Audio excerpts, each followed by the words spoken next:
On revient à l'actualité en Israël. L'attaque de la Rave Party a fait 260 morts dans le désert de Negev. Les témoignages des rescapés se multiplient dans les médias israéliens et ils sont terribles. C'est Willy Papa, le petit cul. Aujourd'hui, on reparle de l'attaque du festival de musique en Israël qui a fait 260 morts et qui est devenu un feuilleton pour les médias du monde entier.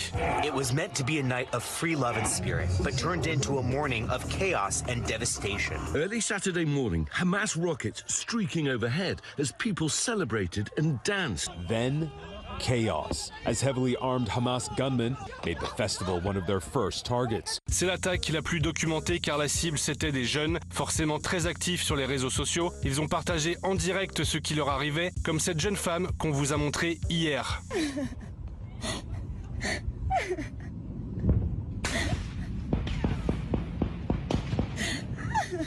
Elle s'appelle Miral et elle a survécu. La chaîne CNN l'a retrouvée sur son lit d'hôpital, touchée à la jambe et au ventre. Elle a passé 6 heures cachée en attendant les secours. איך את חושבת שיצאת בחיים מזה? אני באמת לא יודעת, זה נס. I really don't know. It's a miracle. Miracle because people who were next to me did not get out alive. Depuis ce week-end, chaque jour, de nouveaux témoignages et de nouvelles images permettent de raconter plus précisément ce qui s'est passé. This dashcam footage shows the Hamas gunmen going from car to car, abducting some and killing others. Pour comprendre, les journalistes du monde entier sont retournés sur les lieux du drame. The Hamas fighters themselves, the bodies are still here. But it's an incredibly dangerous area. We're just talking to soldiers. They said there were rockets here only 20 minutes or so ago. Et les interviews de rescapés encore traumas et à vif sont sur toutes les chaînes d'infos. Bullets is over your head. You hear the shot like. Avec des images troublantes de victimes qui arrivent à peine à parler et sont encore en train d'articuler ce qu'ils ont vécu. Left down by the army. I was really sure that that's it.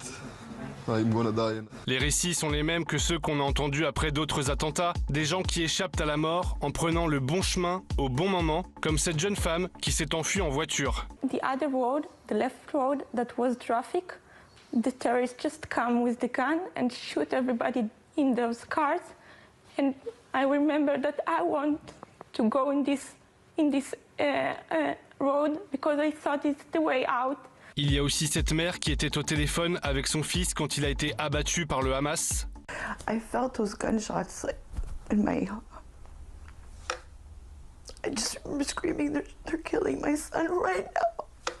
Et le témoignage de cet homme qui est allé sur les lieux du festival où il a retrouvé la voiture de son épouse criblée de balles. Elle est française, elle lui a envoyé un dernier SMS samedi à 7h, mais depuis, plus rien. Leur bébé a 6 mois.